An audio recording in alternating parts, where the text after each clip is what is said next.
kami dari kelompok 2 ingin menjelaskan tentang perkembangan dari teknologi 3G ini.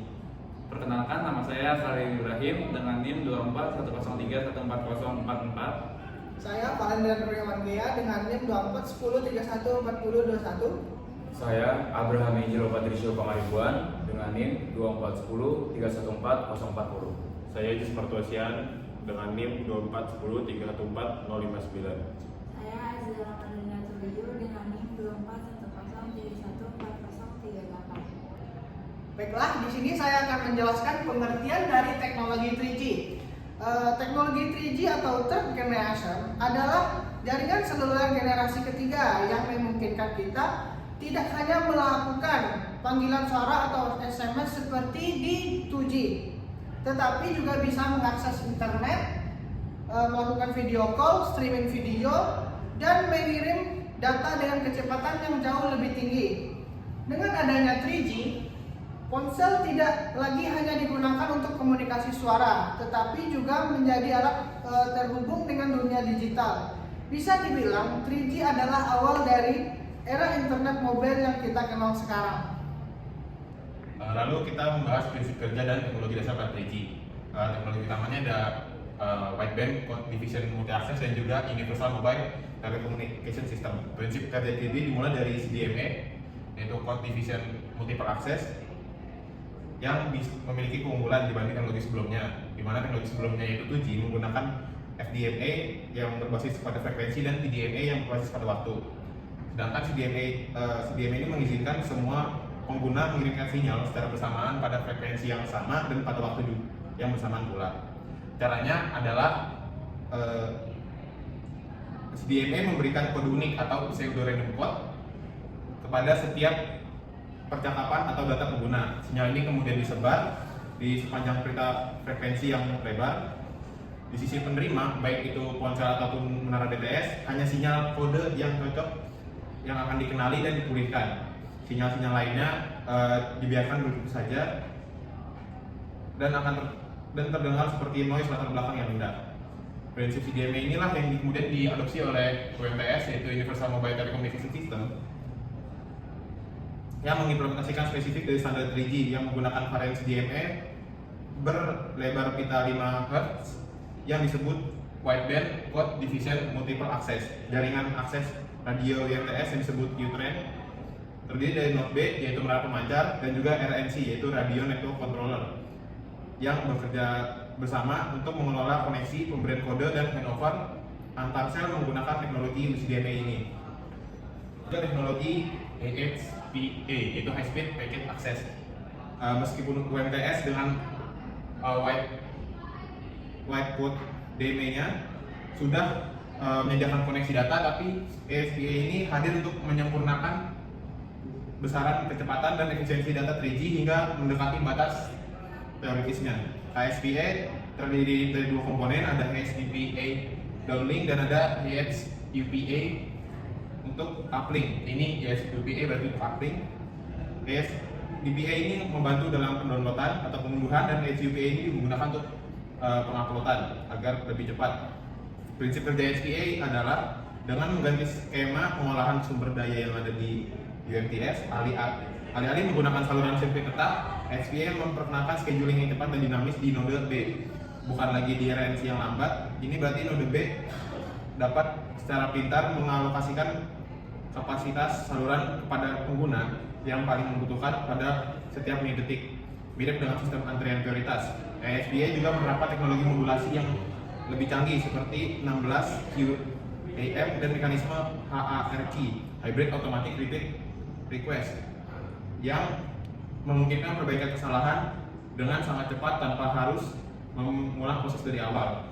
Kombinasi dari prinsip-prinsip ini membuat HSPA mampu meningkatkan kecepatan data secara dramatis, mengurangi latensi atau waktu tunda, dan pada akhirnya menghadirkan pengalaman mobile broadband yang sesungguhnya seperti streaming video berkualitas, browsing berat, video call yang ada di era 3G ini.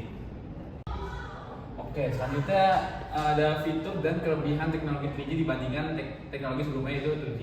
Yang pertama itu akses internet lebih cepat. Ya, kita berselancar di internet untuk bersosial media itu mungkin lebih mulus ya, tidak ada buffering. Kemudian ada video call dan streaming. Nah, video call dan streaming ini hanya ada di teknologi 3G. Nah, di teknologi sebelumnya 2G ini hanya bisa mengirimkan pesan suara saja. Kemudian teknologi 3G ini bisa digunakan di handphone, jadi mobile, dan layanan multimedia lainnya. Kemudian dapat mengakses email. Nah, kemudian kelebihannya dibanding 2G yaitu lebih cepat dan stabil, kemudian mendukung data dan suara bersamaan. Jadi data ini yang dapat dimaksudkan seperti video, yakni video call. Kemudian cakupan luas dan kompatibel dengan jaringan sebelumnya, yakni 2G. Dan juga memiliki kecepatan di antara 384 kbps sampai dengan 2 Mbps. 3. Oke, selanjutnya saya akan menjelaskan penerapan teknologi 3G di kehidupan nyata atau di kehidupan sehari-hari. Teknologi 3G itu bisa dipakai di rumah, di industri, dan juga di pendidikan. Waktu teknologi 3G dipakai di rumah itu bisa digunakan akses internet menggunakan modem 3G. Waktu zaman modem 3G itu kita pasti pernah lihat tuh yang namanya modem kayak bot yang bentuknya kayak persegi panjang atau balok kayak gitu. Nah, di rumah juga kita menggunakan teknologi 3G untuk streaming musik dan video. Kayak waktu kita belajar sambil dengar musik, kita masak sambil dengar musik, dan juga kita streaming video-video. Nah, di perindustrian teknologi 3G juga terpakai. Buat apa aja? Buat monitoring jarak jauh. Misalkan di perindustrian itu ada CCTV untuk memonitor gudang-gudang, atau mungkin parkiran juga ada CCTV-nya untuk melihat gimana kondisi parkiran, motor-motor, mobil-mobil. Nah, di industri juga dipakai 3G untuk komunikasi tim lapangan dan sistem GPS. Jadi kan kalau di perindustrian itu kan nggak mungkin semua pekerja atau karyawan selalu dalam satu tempat yang sama, pasti jaraknya nggak selalu dekat. Nah, mereka itu berkomunikasi dengan sistem 3G dan juga sistem GPS. Nah, bahkan di dunia pendidikan pun teknologi 3G juga sangat membantu. Buat apa? Contohnya kayak akses jurnal digital menggunakan 3G, kita menggunakan sumber-sumber pembelajaran kita, mencari jurnal-jurnal itu dengan teknologi 3G juga, dan juga untuk mencari sumber-sumber dalam kita melakukan penelitian mungkin, dan juga mencari sumber-sumber kita untuk ujian juga kita menggunakan teknologi 3G gitu. Selanjutnya saya akan menjelaskan kesimpulan teknologi 3G. Teknologi 3G merupakan tonggak penting dalam sejarah perkembangan komunikasi digital. Kehadirannya membawa perubahan besar dalam cara manusia berinteraksi, bekerja, belajar, dan mengakses informasi. Dengan adanya 3G, internet menjadi lebih cepat dan stabil sehingga masyarakat dapat menikmati layanan yang sebelumnya sulit dijangkau, seperti video call, streaming musik dan film, media sosial, hingga akses internet mobile di berbagai tempat. Selain itu, 3G juga menjadi fondasi lahirnya teknologi generasi berikutnya, yaitu 4G dan 5G, yang kini semakin canggih dan memberikan pengalaman digital yang lebih baik. Peran 3G tidak hanya sekedar mempercepat konektivitas, tapi juga mendorong transformasi sosial, ekonomi, dan pendidikan di seluruh dunia. Oleh karena itu, dapat disimpulkan bahwa teknologi 3G adalah salah satu inovasi yang membuka jalan menuju era digital modern yang kita nikmati sekarang. Sekian, terima kasih semuanya yang telah menyaksikan video kami. Nanti kita akan tampilkan penerapan dari teknologi 3G ini. Terima kasih. Assalamualaikum Warahmatullahi wabarakatuh. Oke. Seperti yang sudah teman-teman kami bahas, bagaimana manfaat, sejarah, dan asal mula dari 3G, maka saya akan mempraktikkan salah satu aplikasi manfaat dari 3G, yaitu video call yang saya gunakan ini. Kenapa 3G yang membawa adanya video call ini? Karena video call itu pada dasarnya adalah streaming video dan audio dua arah yang secara real time. Video ini jenis datanya itu membutuhkan banyak frame dan harus mengirim suara juga. Jadi bisa dibilang dia itu menggunakan data dengan sangat rakus. Sedangkan pada panggilan suara 2G hanya mengirimkan data suara yang sudah dikompresi dengan sangat ketat. Ukuran datanya ini sangat kecil. Bisa kita rasakan saat kita menelpon, pasti kuotanya jauh lebih kecil dibanding saat kita menggunakan video seperti ini, seperti misalnya streaming YouTube atau ya, video call. Selain itu, ada juga kecepatan data atau bandwidth yang jadi faktor penentu utama. Kecepatan 2G itu maksimal 0,3 Mbps. Itu pun dalam kondisi ideal. Pada realitasnya, kecepatan biasanya jauh di bawah itu, sekitar 100 kilobyte per second atau 200 kilobyte per second. Atau bisa kita bilang 0,1 Mbps sampai 0,2 Mbps.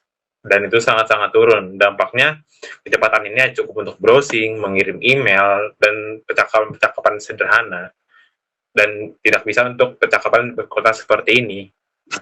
Apalagi dengan kondisi real time dan memerlukan komunikasi dengan suara. Bayangkan jika kita menggunakan 2G, maka waktu sampai suara saya ke suara pendengar akan sangat lama. Hal itu disebut dengan latensi atau waktu tunda yang sangat tinggi untuk 2G, sedangkan pada 3G jauh lebih kecil. Video call membutuhkan latensi yang sangat rendah. Bayangkan jika Anda sedang video call dengan orang dan ada 2-3 detik jeda, maka pembicaraan dua arah ini akan menjadi tidak nyambung, canggung, atau jadi bisa paling parah miskomunikasi.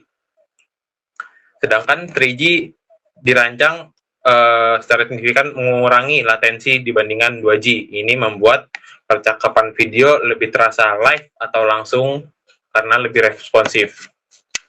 Selain itu, teknologi inti di balik 3G yang memungkinkan hal ini adalah 3G bukan sekedar 2G yang lebih cepat. Ia adalah generasi baru dengan fondasi yang berbeda. 3G sudah menggunakan packet switch network, sementara 2G masih mengandalkan circuit switch yang seperti bisa kita bilang menyewa jalur khusus untuk panggilan suara. Sedangkan 3G sepenuhnya berbasis paket data atau seperti internet di rumah yang saya pakai. Yang hal ini jelas lebih efisiensi untuk mengirimkan berbagai jenis data, termasuk video, apalagi dalam waktu real time. Standar baru UMTS dan CDMA 2000, teknologi ini memungkinkan lebih banyak pengguna yang berbagi bandwidth yang lebih besar secara bersamaan tanpa mengorbankan kecepatan secara signifikan. Dengan konsep always on connectivity, kita bisa terhubung dengan lebih mudah dengan era 3G, bahkan yang setelah berkembang sampai sekarang 5G. Seperti bervideo call ini, kita bisa bervideo call kapan saja, dari mana saja. Contohnya, saya dari rumah saya di Cakung, dan teman saya. Halo, saya lagi di Pasar Minggu. Dan ini adalah contoh berapa pentingnya perkembangan 3G dalam kehidupan kita sehari-hari. Sekian penjelasan dari kami, kurang lebihnya mohon dimaafkan. Terima kasih. Assalamualaikum warahmatullahi wabarakatuh. Matiin, Lil. Berikut adalah poster kelompok kami.